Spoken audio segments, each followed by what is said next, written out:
तो हेलो बच्चों, उम्मीद है आप सभी ठीक होंगे। तो फिर हम आज लेकर आए हैं एक्सरसाइज 6.5 का कुछ इम्पोर्टेंट क्वेश्चन। चलिए पहला बिना देरी किए क्वेश्चन को स्टार्ट करते हैं। पहला क्वेश्चन है निम्नलिखित में कौन कौन सम पहला क्वेश्चन है निम्नलिखित में कौन कौन समकोण त्रिभुज है।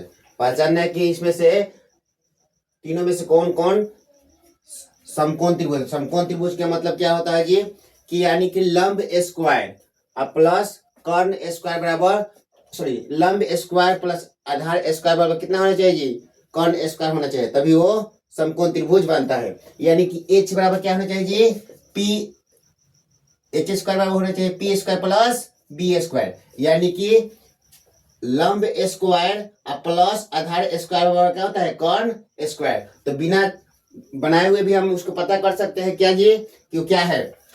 तो आपको अगर 20 तक स्क्वायर याद है तो याद होगा। देखिए देखिए जी, पहला क्या है जी, समकोण त्रिभुज है कि नहीं है इसकी जांच करते हैं। तो 8 का स्क्वायर कितना होता है जी, 64। 15 का स्क्वायर कितना होता है, 225। और दोनों को जोड़ने पर देखिए जी कितना था, 289, जो कि 17 का स्क्वायर होता है। यानी कि क्या है जी, समकोण त्रिभुज है। यानी कि लंब स्क्वायर प्लस आधार स्क्वायर जोड़ने पर अगर कर्ण स्क्वायर के बराबर होता है तो क्या होता है जी, समकोण त्रिभुज होता है। तो हम क्या देखें जी कि 8 का स्क्वायर कितना होता है जी, 64। 15 का स्क्वायर कितना होता है, 225। और दोनों को जब जोड़ेंगे तो कितना हो जाएगा, 289, यानी कि जो कि 17 के स्क्वायर होता है। यानी कि समकोण त्रिभुज ये वाला है। दूसरा चेक करते हैं। चलिए उसको भी बिना बनाए चेक कर सकते हैं, ऑब्जेक्टिव में दे सकता है। तो 7 का स्क्वायर कितना होता है जी, 49। 24 का स्क्वायर कितना होता है जी, 576। और दोनों को जब जोड़ेंगे तो 25 के स्क्वायर कितना होता है जी, 625। तो देखिए 576 और 449 जोड़िएगा तो कितना हो जाएगा, 625, जो कि ये भी इसका और इसका स्क्वायर जोड़ने पर इसके स्क्वायर के बराबर हो रहा है। यानी कि ये भी क्या है, समकोण त्रिभुज है। तीसरा देखिए, 2 का स्क्वायर 4, 8 के स्क्वायर 64। तो 64 4 68, 10 के स्क्वायर कितना होता है, 100। यानी कि बराबर नहीं है। यानी कि ये दोनों का स्क्वायर जोड़ने पर इसके स्क्वायर के बराबर नहीं हो रहा है। यानी कि समकोण त्रिभुज नहीं है, दोनों समकोण त्रिभुज है। चलिए नेक्स्ट क्वेश्चन देखते हैं।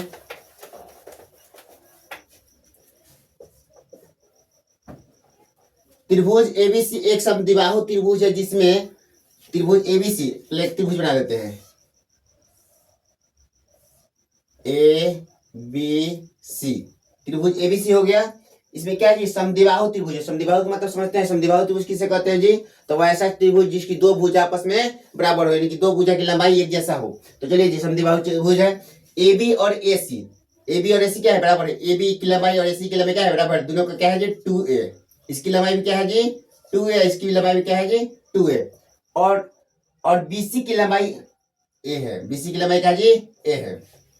तो इसकी ऊंचाई ज्ञात करें। तो ऊंचाई क्या होता है जी, ऊंचाई यानी कि यहां से, चलिए जी ये ज्ञात करना है। तो एक देखिए यहाँ पे हम कुछ मान लेते हैं, डी मान लेते हैं।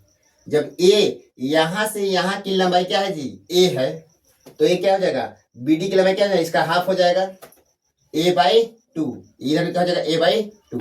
a/2 a/2 जोड़ेंगे तो क्या हो जाएगा, ए हो जाएगा। यानी कि बीडी की लंबाई क्या हो गया, a/2। और डीसी की लंबाई भी a/2 हो गया। और टोटल लंबाई बीसी की लंबाई टोटल कितना है, ए है। चलिए तो देखिए एक त्रिभुज तैयार हो रहा है कि क्या बना जी, एक त्रिभुज बना है, ए बी डी। त्रिभुज ए बी डी, त्रिभुज ए बी डी में। अब देखिए क्या है जी, ए बी डी में क्या है, कर्ण है। ये क्या है जी, लंब है। क्या है, आधार है।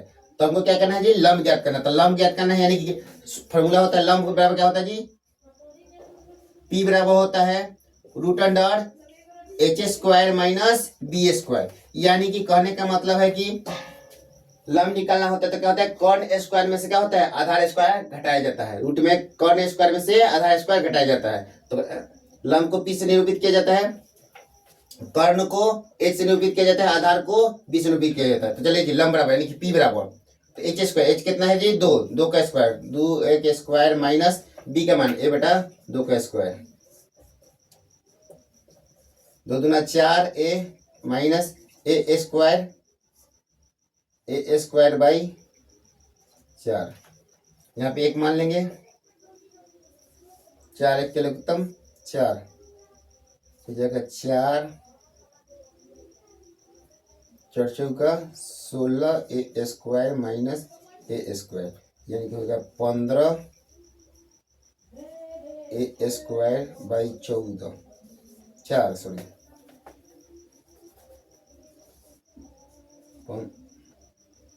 15 a² बाई 4 √15/2 a। चलिए अब देख लीजिए इसका आंसर। तो हमको क्या निकालना है जी, ए वाला निकालना है, यानी कि क्या निकालना है हमको, पी। तो पी बराबर क्या होता है, h², यानी कि कर्ण तिरछा वाला जो होता है कर्ण होता है, कर्ण स्क्वायर माइनस आधार स्क्वायर। तो कर्ण स्क्वायर माइनस कर्ण का मान कितना दिया 2 है, तो 2a का स्क्वायर कर दिए हैं, आधार कितना दिया जी a/2, 2 का स्क्वायर 4a², यहाँ पे क्या हो गया जी a का स्क्वायर a², 2 का स्क्वायर 4। अब यहाँ पे क्या मान लीजिए, एक मान के बटा के घटा बना दी, 1 4 के लघुत्तम 4 हो गया, 1 के पास 4 4 में बता तो 16 16a², 4 कम 4 तो a² के² हो गया, 16a² में से एक a² घट गया, तो कितना हो गया जी 15a² बटा 4। अब क्या करेंगे जी, देखिए 15 रूट से 15 किसी चीज का वर्ग नहीं होता है, 15 किसी चीज का वर्ग नहीं, तो 15 के 15 रूट में ही रह जाएगा, लेकिन a² बाहर निकल जाएगा और 4 भी बाहर निकल जाएगा, तो क्या हो जाएगा आंसर जी √15/2 a। चलिए नेक्स्ट क्वेश्चन देखते हैं।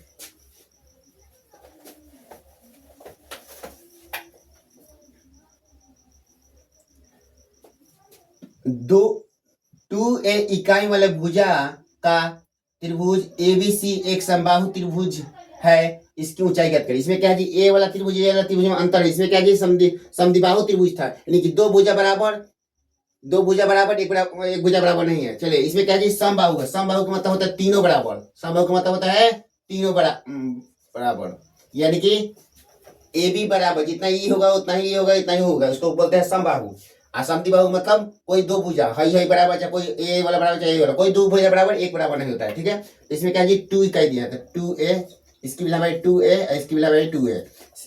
उसी फार्मूला से इसको भी इस्तेमाल करेंगे। चलिए देखिए यहाँ से जब ऊंचाई वाला होता है तो जब लंबाई कितना है 2a है, तो 2a तो यहाँ से यहाँ तक ना है, जैसा कि पहले वाला क्वेश्चन बनाए थे, तो उसमें a था तो a/2 हो गया, तो इसको भी 2 से भाग दे देंगे, तो 2a/2 तो कट गया, तो क्या हो गया जी ए, यहां से यहाँ की लंबाई क्या हो गया ए हो गया, इसमें कट जा रहा है। चलिए त्रिभुज ABD में सेम उसी प्रकार है क्वेश्चन जी, यानी कि AD बराबर क्या हो जाएगा जी, AD को P बोल सकते हैं, त्रिभुज AD बराबर क्या हो जाएगा √AB², उसमें P और H के इस्तेमाल किए थे, इसमें वही बात है, AD बराबर क्या हो जाएगा AB² माइनस BD²।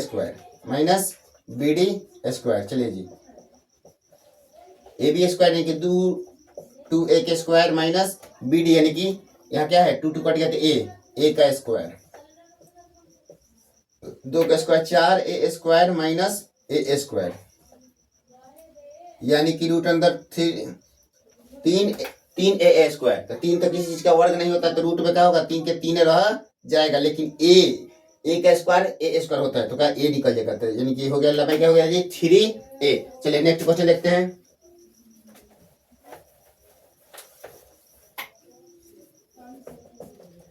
क्या जी एक समतल पर दो ऊर्ध्वाधर स्तंभ जिनकी ऊंचाइयां क्रमशः 9 मीटर और 14 मीटर है खड़ी है, यदि इसकी पादों की बीच की दूरी 12 मीटर हो तो इसके सिरों के बीच की दूरी ज्ञात करना है। बोल रहा है कि दो क्या है जी समतल यानी कि बराबर जमीन पर क्या है जी दो ऊर्ध्वाधर स्तंभ खड़ी है, जिसकी एक की लंबाई क्या है 9 मीटर है, एक की लंबाई 14 मीटर है, और दोनों के पाद यानी कि दोनों के पैर के बीच की लंबाई 12 मीटर है, तो दोनों के सिरों के बीच की लंबाई ज्ञात करना है। चलिए जी मान लीजिए एक हो गया, एक ये वाला हो गया। चलिए समतल पर है कि दोनों बराबर है, ठीक है। इसकी लंबाई क्या है, एक का 9 है, एक का 14 है, तो 14 इसको मानते हैं क्योंकि 12 वाला है 14 मीटर। चलिए इसको मान लेते हैं 9 मीटर। अब बोल रहा है कि दोनों के बीच के दोनों के पैर, इसका पैर पाद मतलब पैर, इसका पैर इनकी पाद और इसका पाद के बीच की दूरी कितना है 12 मीटर है। तो ध्यान रखिएगा, और यहां से यहाँ की लंबाई ज्ञात करना है, तो यहां से यहाँ की लंबाई ज्ञात करना है, तो ध्यान दीजिएगा इसको। तो इसको हम इसमें मिला देते हैं एक, तो जब यहाँ इसकी लंबाई क्या है 12 है, तो इसकी लंबाई भी क्या हो जाएगी जी 12 हो जाएगा। इतना तो समझ में आ गया होगा। अब देखिए एक चीज ध्यान में देखिएगा, तो 14 मीटर क्या है, पूरा टोटल लंबाई है, यहाँ से यहाँ तक की लंबाई 14 मीटर, यहाँ से यहाँ तक की 14 मीटर। और जब ये 9 मीटर है तो ये भी क्या होगा 9 मीटर, तो 9 मीटर ए वाला हो गया, ए वाला 9 मीटर। तो ये कितना हो जाएगा जी, जो टोटल यहाँ से यहाँ तक 14 है, यहाँ से यहाँ तक 14 है, इतना ही 9 होगा तो कितना हो गया 5। अब क्या क्या करना है, ए वाला, तो इसको अगर नाम दे देते हैं A B C D, A B C D E. चलिए तो नाम देता हूँ, हमको क्या ज्ञात करना है, देखिए इससे कोई मतलब रह नहीं गया, इसका लंबाई ज्ञात करेंगे हमको, क्या ही होगा जी, आधार का लंबाई 12 और लंब हो गया 5, तो हमको क्या निकालना है, कर्ण निकालना। तो कर्ण बराबर क्या होता है जी, कर्ण बराबर यानी कि एच बराबर P square plus B square. H बराबर क्या होता है, P square plus B square, यानी कि 12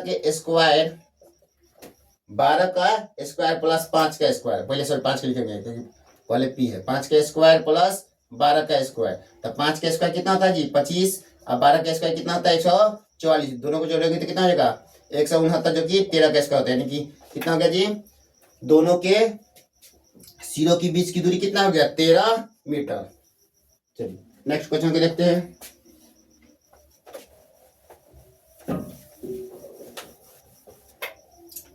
छब्बीस मीटर लंबी सीढ़ी, देखिए जी पहले त्रिभुज बना दीजिए,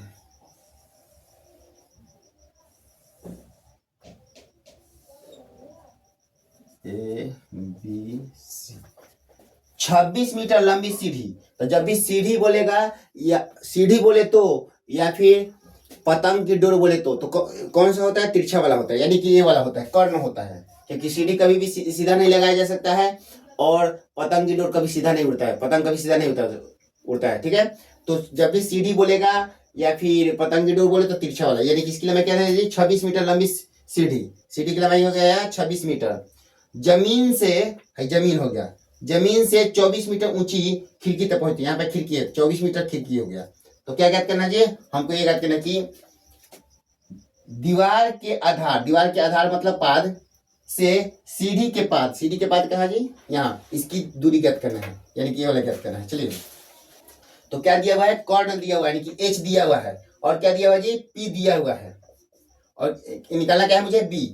तो बी बराबर क्या होता है जी, बी बराबर फॉर्मूला होता है root under H square minus P square, H square minus P square, यानी कि कर्ण स्क्वायर में से क्या होता है लंब स्क्वायर घट जाता है। तो कर्ण स्क्वायर क्या है 26 का स्क्वायर में से 24 का स्क्वायर घटा देंगे, तो 26 का स्क्वायर क्या होता है 676, और 24 का स्क्वायर होता है 576, जब घटाएंगे तो कितना हो जाएगा 100, यानी कि 100 को जब रूट से बाहर निकालेंगे तो कितना हो जाएगा 10, यानी कि इसकी लंबाई कितना हो गया, बीसी की लंबाई कितना हो गया जी 10 मीटर। चलिए वीडियो को रोकना पड़ेगा नेक्स्ट क्वेश्चन लिखने के लिए, तब तक के लिए